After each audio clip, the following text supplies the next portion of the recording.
Mazel Morons, welcome back to the Good Guys podcast. We're sitting here with a guy who doesn't like group sex, but he does like group therapy. It's Ben Soffer. Who said I don't like group sex? Nobody ever asks me. Like, I can't not like something that I've never done. Have you had group sex, Josh? God, you're disgusting. Only when I was 300 pounds. Only when I weighed the weight of two people. Oh, that's funny. Oh, that's funny. Josh, I think that it's important to discuss that. I don't know if you're feeling this too. I've been reading it online a little bit. September is the new January. Like the way that people are feeling post-summer, heading right into fall, at least in this big, beautiful city. September is the new January. We're trying to eat well. We're trying to get clear skin. We're trying to get our things in order to crush the end of the year. I don't know if you're feeling that way as well on the West Coast, but September is the new January. It's a new year. Fall is beautiful. As soon as it changes to PSL over at Starbucks, I feel like I'm ready to watch a Hallmark movie, wrap myself in some heavy sort of fabric, and just, start a fire. Sanctioned or not, in a fireplace or not. I just want to throw on a cozy sweater. That's all. Have it be, I don't know, low 50s. Today in the city, though, is gorgeous. It's 65. It's just pristine. I'm wearing these short shorts, letting the wind flow through me. It's just fantastic.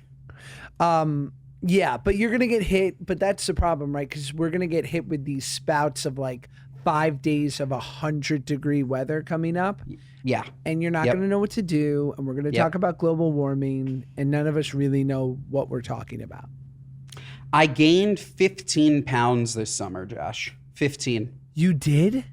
Yeah, 15. I got home. I weighed myself. I'm now down 12 after a Barry's boot camp yesterday and a day of clean eating. 15 fucking pounds. Can you believe that? It's unacceptable. It's unacceptable. It's unacceptable. I'm out here because I stopped taking Ozempic about a month ago just to see how it would go. And I'll tell you how it went. Every single night, I'd eat a bag of Skittles. Like, that's how it went. Like, I would eat nicely throughout the day, whatever. It didn't help that my sister-in-law, Jackie, baked a fresh loaf of bread every day. What are you, nuts? It's delicious, but I can't eat this much bread. And then at night, I would just have like a bag of Skittles. And I think it's just Skittles every day. It starts to add up. So up 15, now up net 12. I'm trying to get back to even at the end of September. A bag of Skittles? What are you, in 9th grade? What? I love Skittles. Oh my God. You know what? And I'll tell you, I'm going to turn you on to. I'm going to turn you on to something. Skittles minis. You ever have them? No, I'm a grown up.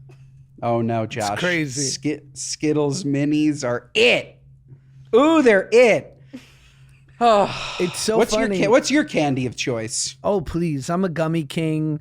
I like Sour Patch Kids. I like. I'll do any kind of gummy. I like chocolates. I like a Reese's Pieces. My favorite is to get like a piping hot bowl of popcorn and throw those Reese's Pieces in there and just shovel them into my face till I black out. But what do you do with the chocolate on your hands? This is what I never understood. It's just messy. At this point, I'm in such a shame tunnel that it's like worrying about my hands, that's nothing to worry about. You're fine. You're just taking them, wiping them on your shirt, and you're done.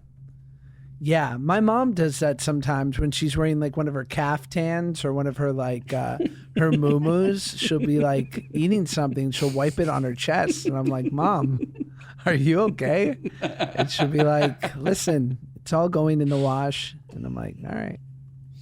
We got to get Barbara a towel material caftan so that she can wipe it and it's done. No problem. No stains, no nothing. Like a terry cloth.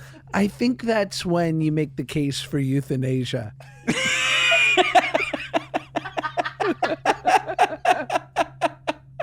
Josh, why do you want to euthanize your mom? She's using her caftans as a napkin. I mean, the woman is a walking mustard stain.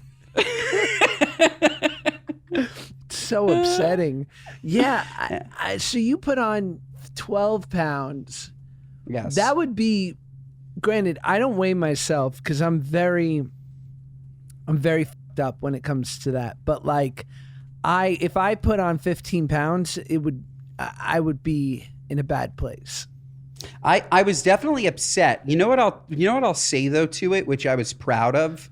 My endurance hasn't changed. I did my first ever Barry's class yesterday. I don't know if you've ever done Barry's boot camp, but I used to look at these people who said Barry's and I was like, you are fucking annoying as hell. Like, stop throwing your Barry's in my face. And I went to Barry's, and I have to tell you, it was a fantastic experience. Everybody that goes to Barry's is always like, it's so hard, it's so hard. It really wasn't that hard. I made it through the entire class. It's a combination of cardio and weightlifting. And even up the 15 pounds, I was able to get through it. It seems that my endurance is fine. That said, all of my shirts were a little bit tighter, and I just went through a period where I bought all new stuff. I was a large, Josh, a large in this company Madewell. They don't fit anymore. So now I need to lose the 12 pounds again so I can fit back into these shirts. And then by the time I can fit back into them, it's time to put my summer wardrobe away. But how is it that, what were you at your smallest, like 225, 230? The lightest I've ever been, or during this period? This period. During this period, the lightest I ever was 239. And this morning I was 251. But how is it that you could be 239 in a size large and I'm 190 in a size large? It's an excellent question. I think that perhaps I wear clothing slightly too tight. Perhaps some clothing is cut differently than others.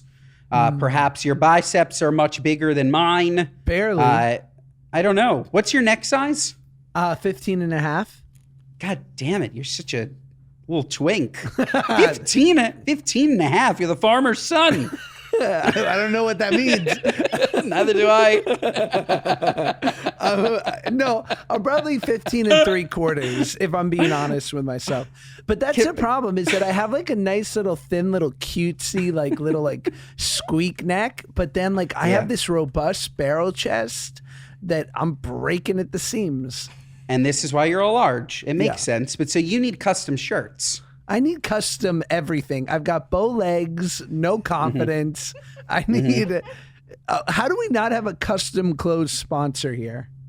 Because somebody's slacking. I used to work with Caraco Suits. Shout out. They made my tux for my wedding. And I'm just saying, if Caraco happens to hear this, we'd like some shirts. Caraco needs to get into wine, spirits, or alcohol, because a company called Caraco, put some blue Caraco in there. That I believe. It's nice. I know.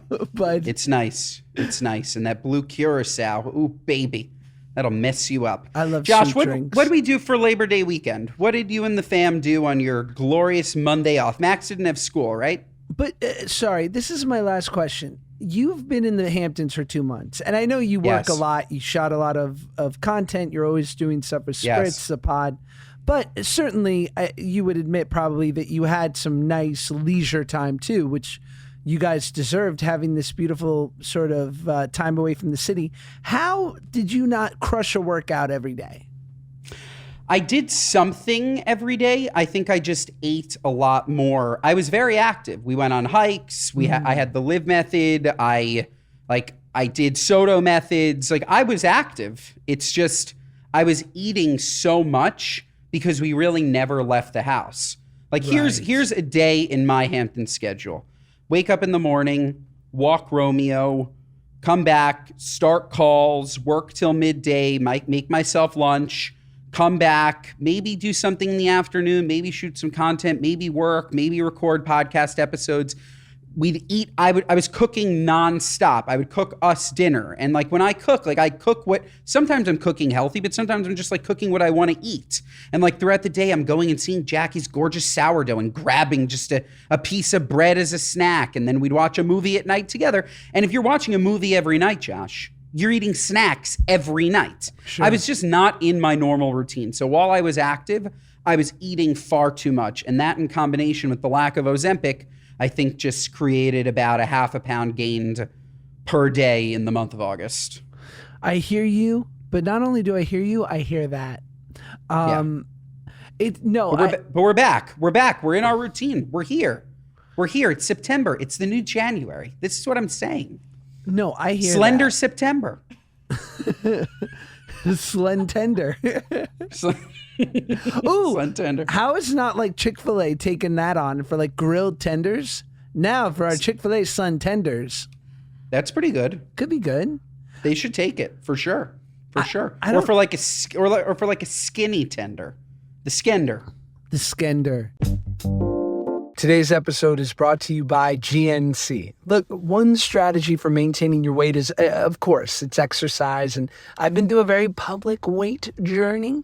You've all seen it. You all love it. But the truth is like, I love sharing the hacks that I have found to like make that journey just a little bit easier. And there's working, harder, but then there's working smarter. And one hack I've been using to get more mileage out of my workouts is taking Create Wellness creatine gummies from GNC. First of all, they're blue raspberry, babe, they're a treat. They're delicious. But the best part is you're not like carrying creatine powder with you and like mixing it while you're, in the parking lot of your local gym looking like you're about to go to like a bodybuilding show, But the truth is like creatine, I used to be a no supplement guy. Now I like to take supplements that are highly researched, which creatine is, which definitely helps with my workouts. It helps me to work out a little longer, a little harder, burn more calories. It fuels my energy during exercise. And it has been shown to possibly have some cognition benefits too, just saying. So I love it. You'll love it. And right now you can get 15% off Create Wellness creatine gummies plus all our GNC favorites for weight management. Just go to gnc.com/goodguys and use code goodguys15 at checkout for 15% off today. gnc.com/goodguys and use code goodguys15 at checkout. This episode of the Good Guys podcast is brought to you by Fume. Fume is a vaping alternative, okay? Fume allows you to have that beautiful sensation of using a vape, but without the negative effects of the nicotine and, of course, the tobacco. Fume is flavored air, and the flavored air category is quickly becoming the leading alternative to vaping and smoking. It's a whole new movement towards better habits, led by the sponsor of today's episode, Fume. Fume is an award-winning flavored air device. Flavored air isn't like vaping. If vapor was compared to sticky soda, Fume cores are closer to herbal teas. Fume has lots of delicious flavors to choose from, like crisp mint and orange vanilla. I personally love the crisp mint. Keeps my breath minty fresh. It's fantastic. With flavored air, you can satisfy your oral fixation through a passive diffusion system that utilizes no electronics, vapor, or combustion. Fume draws flavor into your mouth. Fume fills the void ditching a bad habit can leave. You still have something to reach for. Fume is not a vape. No vapor, so you can use it anywhere. No nicotine, so it's not addictive. Non-toxic flavors. It is a guilt-free alternative. And Fume continuously invests in third-party studies to ensure the safety of their products. Fume is backed by doctors in the United States. Again, folks, I love the mint. The orange vanilla is really great as well. They are fantastic products that either help you break a habit or they're just fun in case you didn't have the habit already. They're just fun and delicious.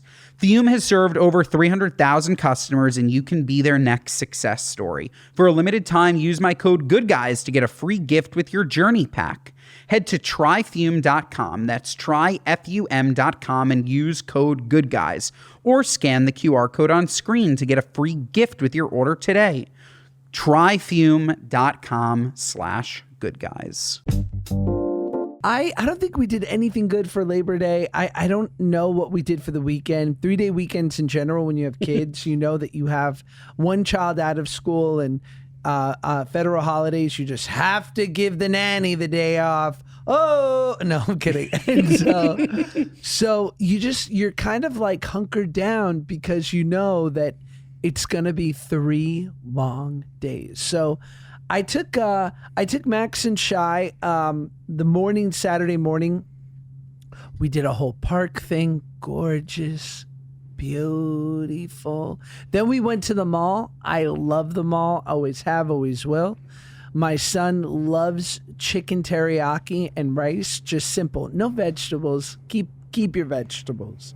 So we crush that. And now my little guy, who's almost 2, can come and hang too. So on the East Coast, do you guys have Westfield malls? No. Well, if we do, not here. Shout out to the Westfield Wall conglomerate, the Westfield Mall. I don't even know what you would say. Big Westfield. They basically like own and take over malls, and then they kind of design them in a very family-friendly way. So I've always seen these things. Family room. What? Family room. I'm at H&M. Well, family room. Whose family? Not my family. Well, you get a family, you go to the mall, you go, let me look at this family room. I'm not a creep anymore. If you're a single guy, you want to see what the family room looks like, you're going to jail. Can't do it. Just like you can't be a single guy and go to a trampoline park alone. No. And you can't be a single person in an airport and go into the pet relief station. You can't do it. If you don't own a pet, you don't belong in there. What are you going to do, steal the pets? Do you know I once went into a pet relief? I'm so sorry. I went to a pet relief room once at an airport. And do you know why I went? No, but they smell so bad. I went to confirm that it smelled like piss, and it did. And how bad did it smell? But how dumb am I going, oh, this can't smell like piss? Nah, it does. Of course it does. Of course it does. But it's like whoever came up with this concept of we're going to make a room and have people dogs pee all over the walls and never clean it. Like, dogs don't want to pee in there either. It's disgusting. But that's because, and shout out, if you truly need, obviously, a service animal, these people, I mean, service animals should be treated better than the president of the United States. But yes. and if you truly, truly need an emotional relief dog, shout out, respect, emotional support, got it, get it, lock We're it not down. worried about being canceled at all. Well, I'm not. No. I'm like, shout out. But I think we all know that people have completely taken advantage of the system. Just also walk your dog before you get into the airport. That's it. Walk your dog outside of LaGuardia. Let them take a piss on the trash can right outside. If your dog can't hold its bladder for an hour, then your dog needs an emotional support dog. Imagine that. Imagine you with an emotional support dog and then another dog that's the emotional support dog for your dog. Like your emotional support dog is like a black lab, but their emotional support dog is like a cute little Maltese. Yeah. And the Maltese like rides on top of the black lab. Yeah. like an elephant and they're wearing a smaller vest that says, don't pet me, I'm working. It's really funny. And if you just think about it, it just keeps going. That dog is an emotional support dog for that dog, for that dog, for that dog. And they just get smaller and smaller. It just ends with an emotional support mouse. Oh, man. Oh, my God. That's so dumb. So funny. You were saying Westfield malls. Oh, Westfield Mall. So now I get to go into the family room with my kids. So we get our chicken teriyaki, beautiful. Then they have these beautiful family rooms with first of all, in the bathroom part of it, there are 2 bathrooms. They have a mini toilet for kids. Gross, I know, but cute. So they can handle their biz. And then they have little private nursing quarters for mothers who are nursing. And then they just have a kind of a hangout place with toys, with little tables. So we get out our chicken teriyaki. We're there. My kids are loving it. I'm not worried about chasing them because we're kind of closed off. It's so family friendly. It is indeed a family room. How nice is that? It is lovely. Nice. Lovely. I love a mall. We don't have enough in the city. Our malls are nasty. If there's a mall in Manhattan, you don't want to go there. Do they still have Manhattan Mall? No, thank God. They got rid of it. A&S, remember? They use it weirdly. It's like an event space, that mall. Huh. I went to Adweek at that space. But yeah, that mall was skeevy. No good. I grew up going there, but now I guess they have like Hudson Yards and they have like the Oculus. Like they have kind of pseudo malls. But like nothing like there's no place to really go get, as you said, like a nice sesame chicken, a little taster of a sesame chicken, catch a movie, hit a Gap. That doesn't exist. Right. And God, do I wish it did. Now, if you want to go to said mall, where are you going to Paramus? Are you going to Roosevelt Field in Long Island? You going to Short Hills? My favorite mall is the Palisades Mall. Have you ever been to the Palisades Mall? No. It's Rockland County. It's about 40 minutes from here. And that mall is just everything and more. Everything and more. I grew up going to that mall. They used to have a restaurant in that mall called Stir Crazy. And Stir Crazy was basically the fine dining version of Chipotle if it was Asian. So you walk up to this bar, you take a big bowl, and you put in everything that you want in your stir fry. Let's say it's baby corn. Let's say it's chicken. Let's say it's tofu. Whatever it may be, you pile it high. You pick your noodle, like a flat noodle. You then pick your sauces, like garlic, teriyaki, sweet chili, whatever. The guy throws it all into a wok, prepares it for you, and gives it to you. Is my favorite place in the whole world. Stir Crazy. Let me tell you, not the wok, any kind of Mongolian barbecue, I call it wok. The place where I go is called Big Wok. When you get that dehydrated frozen meats with those vegetables, and I love it because they have all those different sauces, and they try to tell you one scoop of teriyaki, one scoop of soy sauce. I go, if one is good, 5 is better. And yes. I just start smacking that in the plate. I got those noodles shooting off the plate. People go up to these gigantic barbecue places like it's their last meal, and I love it.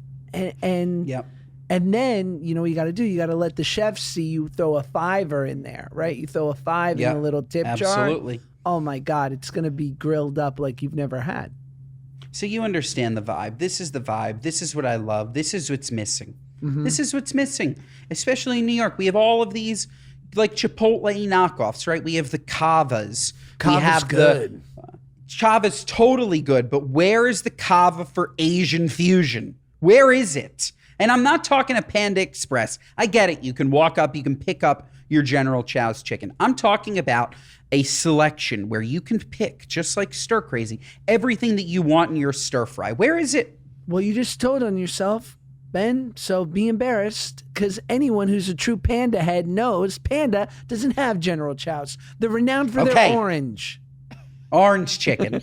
Where is the innovation, Josh? Where is it? They just came out with spicy orange chicken. Have you not tried? No good. It's no bomb.com. They have Beijing beef, dog. No good. I'm going to keep talking like this. You should. Dog, what's your... Oh, my God. Me and my son, we'll go tear Speaking it up. of dog, Panda Express. Oh, my God. Yeah, way to go. Way to go. Well, you know, I do know someone who had quite the incredible Labor Day, and that is a Miss Olivia. Olivia, our wonderful producer, take it away. Hello. On You're gonna love Saturday, this, Ben. my boyfriend and I decided to spend the day with the resort pass, which is like where you can book a nice, day pass at a hotel pool, basically, and enjoy it, get some drinks, have some lounge time, what have you. My choice initially was to go to the W in Hollywood. Looked like they had an excellent rooftop pool. I'm like, babe, let's do it. Let's go for it. He, however, hates parking so much that he would literally rather do anything or go anywhere else than Hollywood. So he decided that we were going to go to Universal City Walk instead, that area, and go to the Hilton pool there. Oh, God. Yeah, it was... It was a day. It was a day that was had. The pool, excellent facilities, to be quite frank. Like it was quite clean, which I wasn't expecting, to be honest. A nice bar nearby, and it ended up working out all right. But the thing that really took the day away, and really just sent it to call back to your shame spiral, Josh, was. We thought about going to the Cheesecake Factory afterwards, and we certainly did. And we went to the Cheesecake Factory after that. So not only are we at a family-friendly pool, but then, we kind of take this pivot. And to also mention a mall, the Sherman Oaks Galleria Cheesecake Factory. It was an interesting place to make that Been there decision. many a times. Absolutely. It'd been about 4 years since either one of us was at a Cheesecake Factory. So 4 years? Yeah, it had been quite some time. So the nostalgia was calling. We go in, and I suppose I have a palate somewhat similar to your son, because my favorite dish there was the chicken teriyaki, and it's got like some grilled banana and pineapple with it, but they don't make it anymore. So grilled banana. Yeah. You beat me to it. What are you, nuts? I don't even Grilled like bananas. banana with your chicken teriyaki. That is very strange. It was. It adds a little bit to like an island flavor, though. So you kind of see the theme, I guess, that was going on. I don't know. But it was just a really interesting day overall. And it was topped off by going to bed at 8, because, like, how do you live with yourself after making all of those decisions in a row? So that was my day. You don't, but it sounds fantastic. Well done. And that was all done on Saturday? All on Saturday. On Saturday. You did it right. And this is sort of a general PSA. If you have a long weekend, if you have Monday off, trust me, be finished with your weekend Sunday. Mm-hmm. That's right. Because your Monday will be so amazing if you really do that. Like, we came back from the Hamptons at 9 a.m. on Sunday. That way, Sunday was like our catch-up day, and then yesterday felt fantastic. I was just off, and I didn't have to nurse a hangover or whatever it was. I was just off.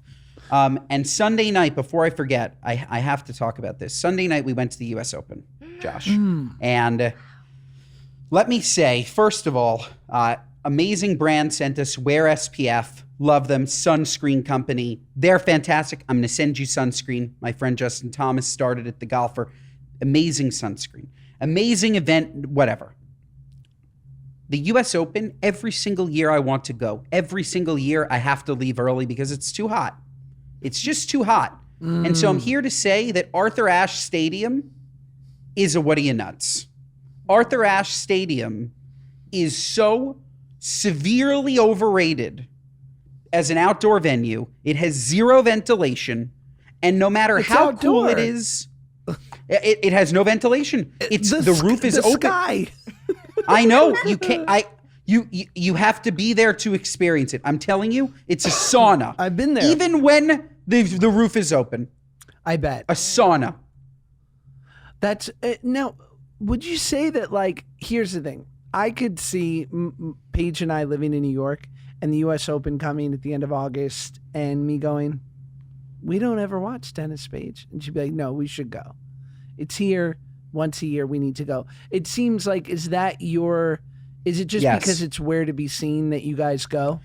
It's also because it's like a cool event that happens to be 30 minutes away. Like, it's a nationally watched event that everybody loves that's here. So we go. It's like a thing, like, and especially, like, I'm not going to turn down free tickets. Like, if a brand or something wants to, if we're fortunate enough to be taken, like, we're going to go to a cool event for sure. But yeah, I'm not a huge tennis guy. It's not my sport at all. It's not it. So I the wonderful Olivia, who turns us on to new things constantly. I didn't know there was a thing called Resort Pass, so I thought we could play a fun game where we explore, and this is not sponsored at all, but Resort Pass, what are you, nuts? We explore the possible resort passes, and maybe in New York and then LA. Let's see how much it costs, and let's see what you think. So I don't even know if you know these places. The Virgin Hotels in New York City? I do, yes. They're on 27th Street and Broadway. It's actually a brand new facility, and I'm sure it's lovely. Well, the pool, if you just want a chair for the day, it's $80. If you want a cabana, only $200. What a deal. And a day bed, $150. Not bad. It's a good deal. No, it's a good deal. Let me tell you the flaw with this resort pass, Josh. How do you feel if you're staying in the hotel and all of a sudden your pool is completely clogged with people that aren't staying in the hotel? Aren't you pissed? Totally pissed. It's so upset. But granted, I've never stayed at the Hilton Universal City, but no. I've been there for my friend Danielle's quinceañera, but it was a lovely time. I wore a 3-piece suit. I was 300 pounds. But shout out Danielle. But I've been to the facility. I grew up right by the hotel. I've seen the facilities. It's lovely. And it's huge, right? Because it's LA, it's big, it's a huge Hilton hotel for a theme park. But in New York, everything is super small. So that feels like it'd get crowded. Yes. This episode of the Good Guys podcast is brought to you by the Range Rover Evoque. Okay, you guys know Claudia and I, we've had a Range Rover for the last 2 years. We absolutely love it. But folks, oh my God, this Range Rover Evoque, we saw it. Holy moly, you need it, we all need it. Because it's an elegant SUV where sophisticated design, advanced technology, and premium materials meet. It's a new dimension of refinement and luxury, my friends. It's unbelievable. Clean lines, sumptuous materials, and advanced technology come together in the Range Rover Evoque. Sophisticated and charismatic, the Range Rover Evoque elevates every drive. What more do you need? Range Rover, the Range Rover Evoque, premium brand, premium car, luxury, folks, the epitome of luxury. It's fantastic. Good taste. Good taste is easy to spot, but hard to pin down. You know it when you see it. And in today's culture, there's no greater signifier of taste than the car you drive. Oh, ain't that the truth? You want something sophisticated, but not stodgy. Daring, yet classic. Approachable, but with an air of opulence. That's where the Range Rover Evoque comes in. The Range Rover Evoque is charisma in motion. God, I feel like I'm addressing the people of the United States. The Range Rover Evoque is it. You've heard enough. I'm done telling you. It's time for you to take action, okay? So build your Range Rover Evoque at LandRoverUSA.com. Visit LandRoverUSA.com to configure your Range Rover Evoque. Explore the Range Rover Evoque at LandRoverUSA.com. Enjoy your new Evoque. Well, there is, let's see, the William Vale. Do you know this? I've heard of it as well. Is it in Brooklyn? Probably Williamsburg. A cabana, $600 for the day. Whoa. A day bed, $200. Okay. Whoa. Let's see what else. Let's do, you can stay at the Collective Governor's Island, a New York City retreat, a $55 day pass. What about, do they have anything at the Courtyard Marriott near LaGuardia? No, I've stayed there. I know. You took me there once in Long Island City. Don't call me Woody nuts for staying there when you were the one who took us to JFK Airport for dinner. And then you were like, wow, this is a long drive. I'm like, dog, I'm leaving at LaGuardia. But Parkside is delicious. It was worth it. Not really, though. The Margaritaville Resort in Times Square. Did you know that Jimmy Buffett had a hotel in Times Square? Oh, my God. The Margaritaville in Times Square is the scariest sounding. I wouldn't even walk in the lobby. Well, for $100, you can walk into the pool. That's one of those pools where when you leave, you're green. I mean, sounds pretty awesome. I have a distinct memory, Josh. It was probably, 2014. Claudia and I went and we did some work with the Hard Rock in Atlantic City. Uh-huh. And we went to their pool. Their pool water was brown. Wow. Just like a light shade of brown. And that's what I think of the Margaritaville Times Square pool. It's probably like a light shade of brown. I mean, shout out Jimmy Buffett for really being quite the entrepreneur. Well, okay, so in LA, the W Hollywood, as the wonderful Olivia mentioned, a $54 day pass and really lovely. I've been to that pool. Lovely. Okay, now let's start getting pricey. The Four Seasons, $220 for a single day pass, or $800 for a cabana. Now we're starting to. Why is the Four Seasons? Are they broke? Like, why are they doing this? Well, This is it's brand degrading. Is it not? It's like, it's weird. on a It's- weekday?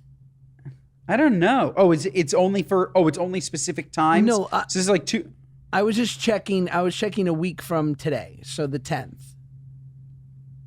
Got it. Okay. I mean, it's just Maybe it's okay. it's easy money, baby.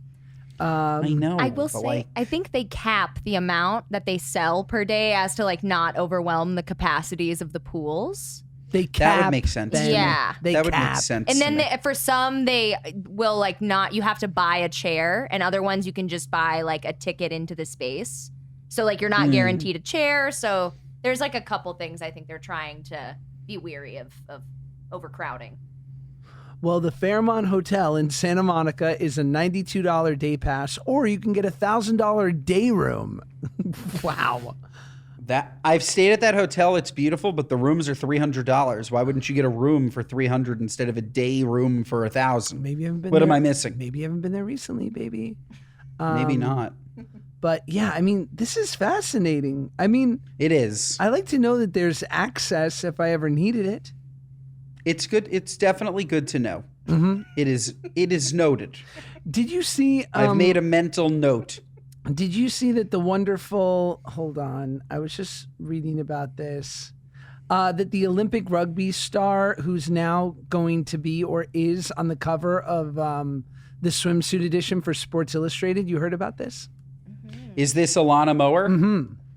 Yes, I know her. She's fantastic. She is fantastic, isn't she? I just love it. I just love that she's just like unapologetically herself in a sport that is historically just like not viewed as very feminine. And she just like went in there and is like, fuck you. I'm a badass woman and I'm going to wear makeup and I'm going to just like still be badass at rugby. Like she's super cool. She is Super cool. badass.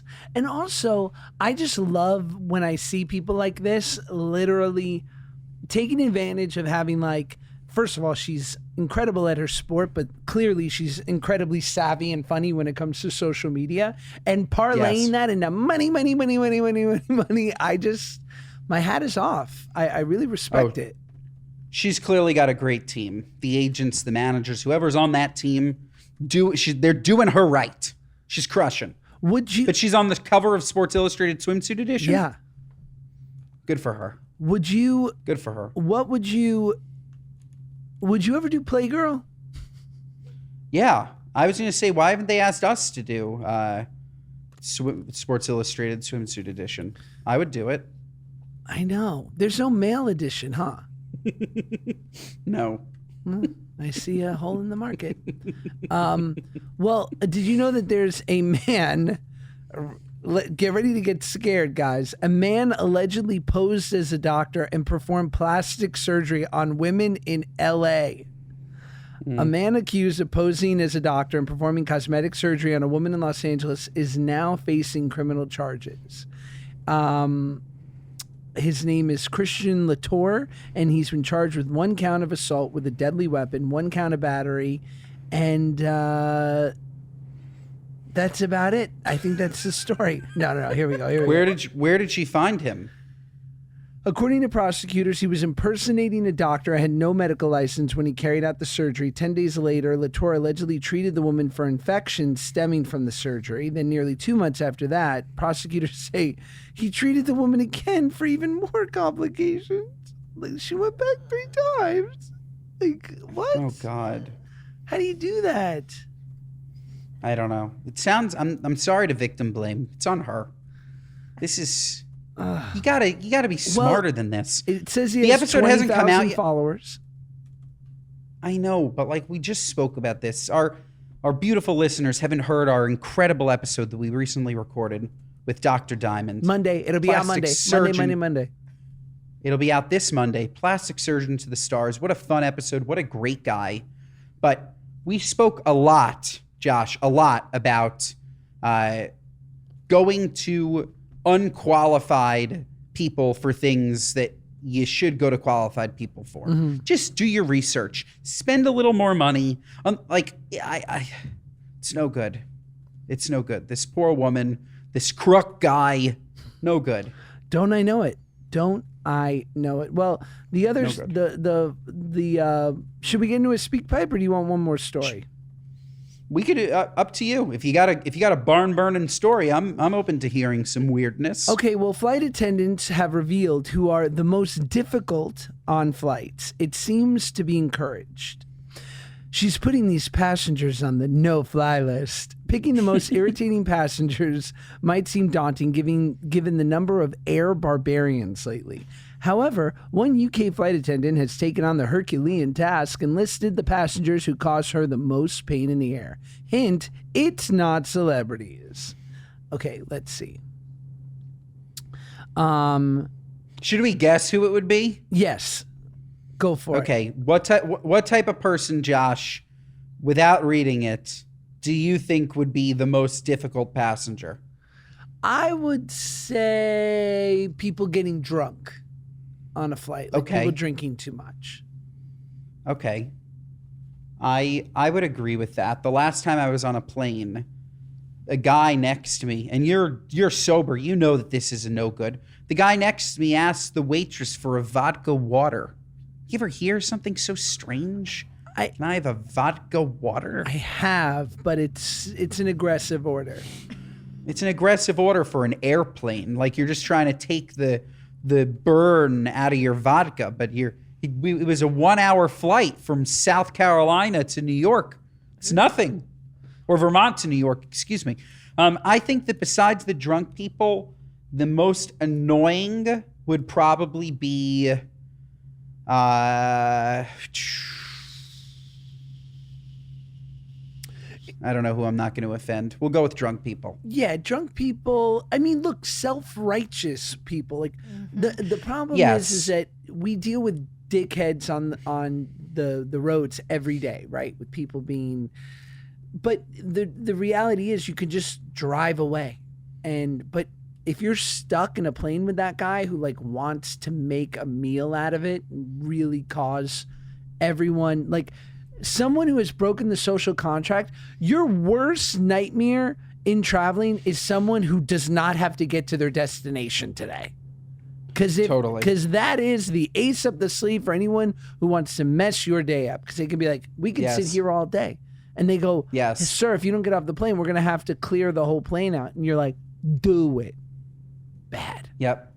That's too much power. Well, too much power. It says the main problem lie in the routes like Dubai and Vegas, where you get the influencer type that maybe hasn't paid full price. Can't relate. Some restaurateurs might agree that their freebie-seeking restaurant counterparts equally irritating. What is this, a hit piece on influencers? Where's this coming from? She wrote, it's very common for people in LA to take sleeping tablets, things like Valium, and then they get on board and drink. And that changes people's character. Oh, my God. This woman seems like a drag. I mean, geez Louise. Although my friend, a guy I know, did take Xanax and drank on a plane, and when they landed... Died? Had to be resuscitated when they landed in Atlanta. Yeah, I never understood this. Like, just stop it. Stop drinking on Xanax. These kids, no good. Your brain will never recover. Your brain will never recover. The other people are mile high clubbers, sick flyers, and those who stow their jackets in overhead bins. Sick flyers, I understand. I never understood it. I guess maybe you need to get home so you're flying sick, but just don't do it if you don't have to. Don't do it if you don't have to. If you have the flu and you cannot fly, please don't fly. Don't do it. It's not nice. It's not nice. Well, let's get into a speak pipe. If you want to ask us questions or get advice from us, go to speakpipe.com/goodguys, and we will give you advice. Keep it brief. Brevity is key. Let's hear from somebody. Hi, Josh and Ben. Major moron here and also a toaster. And I just wrote this exact thing into Dear Toasters, and I also want a male's perspective on it. So basically 2 months ago, I went to a wedding for one of my best guy friends from high school. And at that point, I was about 2.5 months out of a really bad breakup. So this was the end of June. It's now the beginning of September. The groom, my guy friend, his cousin came up to me at the wedding, and we like really hit it off. We were dancing. We ended up spending the night together. And at the next morning when we woke up before it was time to leave, we exchanged phone numbers, and he proposed doing an evening or a weekend trip, one of the coming up weekends, to come see me, to kind of like see where things went. And we talked every day, and we made plans. When he was supposed to be in town, we made dinner reservations. He called off work. I rearranged part of my work schedule. And a couple of days before he was supposed to come, he bailed. I was able to put it out of my mind for the rest of the summer. Haven't really thought about him at all until this past weekend. And now it's been like eating at me. I don't know if I should reach out or just move on. I don't know. I don't know. It felt different, but I'm also notoriously hopelessly romantic. Please help. The part that killed me was I've been able to put it out of my mind. That hurts. It's no good. Here's the problem. He's an asshole, but you lost your moment. Like, you can't... This was 2 months ago, is that what you said? Mm-hmm. It's over. You met him once. You had a nice time. You spoke. You set up a nice weekend. He fucked it up. In that moment, you could have said, you're such an asshole. Why did you do that? But now that it's been 2 months, if you say like, hey, remember me? You were a jerk 2 months ago. It doesn't work anymore. The time to say something has passed. What do you think, Josh? I'm wondering if he is a complete asshole, or when something and it can be exciting and cool and very rom-com, dare I say Hallmark movie, about meeting someone and then jumping to a weekend together a few weeks later. But I think at every moment, you have to acknowledge that like what we're doing is kind of crazy, right? It's not that crazy, but it's like we're definitely like jumping a few steps here. So if at any point one of the people in that equation goes, oh wait, this is crazy, and goes, maybe not, I think you can be annoyed, and that is frustrating. But if they give you ample warning, like a couple days, I think you just kind of go, it was kind of crazy. And you just chalk it up to that. Like, you thought you had someone who was down to clown and be crazy with you. They opted out of the crazy, and it's a bummer. But I don't think it's anything worth being devastated over. Agreed. Agreed entirely. Agreed. But, keep on keeping on. Next one. Hey guys, I was just listening to your latest podcast, and it was at the part where Josh was talking about how his mom didn't know what gaslighting was. And my mother is Polish, and I have taught her that word, but she still doesn't call it by the right thing. And so she uses it in context, and every time she says, and they were gaslamping me, and I crack up every time. Just thought I could share. That is good. Protect that woman. You're gaslamping me. It's like my dad calls Chipotle Chipotle. Like Chipotle. People, like, I think they do it on purpose. I think they think it's funny. My mom called it rockamole for way too long. They think it's funny. And I was like, they think it's funny.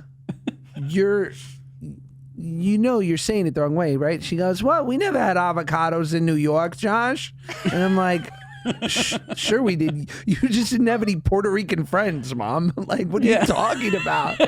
Like, you just weren't open to other cultures' beautiful food. But and then we moved to LA, and she was like, wow, this guacamole is really popular. I'm like, it's been popular, Ma. Big avocado's been here. Yeah, dog. It has had healthy fats since inception. At least that's what they tell us. Like, I don't know about avocado. I eat it. I don't know, man. I don't know. Anytime anything is too popular, there's something up with it. Something up with it. I've been eating, speaking of not popular, I've been trying to get into kimchi. Delish. Are you a kimchi eater? Oh, so you good. like it? Okay. So I tried this bag of kimchi. My biggest mistake was it was from a company called Cleveland Kimchi. You're out of your mind. You are sick. Nobody wants Cleveland kimchi. Oh my God. Okay? Nuts. That's intense. That's like Detroit ramen. It's just not it. Cleveland kimchi. Mind. I'm sorry. I didn't enjoy it. It was like there were like 2,000 cloves of garlic shoved into my chest at once. I needed like 200 Tums after one taste of the Cleveland spicy kimchi. Oh my God. I tried a new kimchi today, a recommendation from my Japanese grocer. I can't pronounce the name. I'm not even going to try. It was good. It was good. But everybody says, Josh, it's so healthy for you. It is. Tell us why it's so healthy. I know you know. It's fermented, right? So I do know so many things. So I think the old school way is that it would, first of all, you're going to Cleveland and you're going to Japanese markets for Korean food. That's your first one. I heard. What are you, the cops? Secondly, I think initially they would put it in these pots and bury it underground, probably in Seoul, and then like they would age it over months and months and months. But fermented foods in general, good for the gut biome, good probiotics, and it has that kind of I'm gonna forgive me because I'm gonna mispronounce it, but gochujang, which is like a Korean, like a red pepper paste, so good. Yes, Korean food's the best. Yes, so I enjoyed it. What is the difference from a health perspective between kimchi and sauerkraut? Probably the level of fermentation, the length of fermentation. And the fermentation is what goes into our gut and cleans it up. It's like a maid service for the gut. It's good stuff. Yeah. Okay. Really. All right, so I'll keep eating the kimchi. Low calories, good thing to grab. I'm kind of treating it like a pickle. When you're in the mood for something lightly acidic, just grab a bag of kimchi. But have you ever gone out to like a really good, like with like a Korean restaurant or Korean barbecue with banchan? No, the only Korean restaurant that I've been to is Kote, is the Korean barbecue place that we went to together. That's delicious. It was which is delicious. But I don't remember. Actually, no, they serve kimchi with the rice that comes with the meats. That's called banchan. I've had it. So it's like with Korean barbecue, it comes with all those beautiful little side plates and whatnot, and yes, daikon and radish and all these different things, bean curds and but there's like a proper street of like a mini Koreatown in New York. You don't have it like LA has probably the biggest Koreatown in the world, but I feel like you could go. Coates was awesome, but it was like, sort of like slightly Americanized, which is for sure. I love a Cheesecake Factory, so obviously I love America. But like, I'm just saying, you've got many good options. Yeah, no. The next time you're here, we'll get into it. We'll go kimchi shopping. Do you have your What Are You Nuts moment of the week? I do. I'm just trying to think of which one I want. All right, it's U.S. Open. I have two from the U.S. Open. Ready. The first is, I'm sorry, when did it become acceptable for ball boys to be over the age of 12? Wow. Okay, there are 45-year-old ball boys, and they have to run so fast. You've seen them. The balls are dropped. They sprint across the court. I thought he was going to tear his meniscus. Like, these aren't young, nimble Gumbies. That's my first What Are You Nuts. My second What Are You Nuts is these grown men and women are calling all of these tennis players by nicknames. We saw this guy, Francis Tiafoe. Yeah. The guy next to me is like, let's go, Foe. Come on, Foe, you can do it. Let's go, Foe. And it's like, he doesn't know you. You can't call him Foe. Right. What are you, nuts? Like, I hate this. I hate when people call people by nicknames that are reserved for their friends. And my wife does this all the time. All the time. She will call somebody by their nickname when they are not friends. And it's just like, you can't call him MJ. You don't know him. You don't know him. Like, it drives me insane. What are you, nuts? I love that. My What Are You Nuts for the week is I was at Target the other day with my kids, and it's packed, big lines, huge lines. Self-checkout closed for whatever reason. So I look over. There's a woman there. She's dealing with someone, checking them out. I go up. Now, granted, I get there, and I stand there, and I'm there 1, 2, 3 minutes. And the woman finally looks at me and goes, I'm closed. I go, then what are you doing here? Then leave. Don't be behind this thing. And granted, her light was off. The light was off. But it's like, dude, come on. And then I went to another line, waited for another 5 minutes. Suddenly, she's not closed. She's open. All of a sudden, I'm like, of course you're open. There's too many people in these 2 lines here. Like, you got to open up a couple more. You're already there. Just do it. When someone goes, you know what, I'm closed, but come on through. You got 3 items. This is customer service. This is what I like. And you know me, I'm the biggest. I'll try and catch me say a bad word about Target. You never will. It's one of the greatest places ever. But I think this lady was not having the best day. What are you, nuts? Let's spend at least 25 minutes talking about self-checkout. Because I'm sorry. I just want to do it now. We could save it for next episode, though. Let's start the first 25 minutes of the next episode. We're only talking about self-checkout because this is the downfall of America. Put it in the bank. Self-checkout is the downfall of America. But folks, until next time, we'll leave you on that cliffhanger. Monday, we have Dr. Diamond. He is fantastic. You guys are going to love him. And we asked all the questions that you'd ask of a celebrity plastic surgeon. Oh, is it juicy? You're going to love it. But folks, this episode, rate it 5 stars. Otherwise, what are you, nuts? Watch us on Josh's YouTube. Listen to us on Spotify, Apple, wherever you get your podcasts. Mondays and Thursdays, folks. Follow us on TikTok at Good Guys. Watch our clips at Good Guys on Instagram. And we'll see you next time. Love you.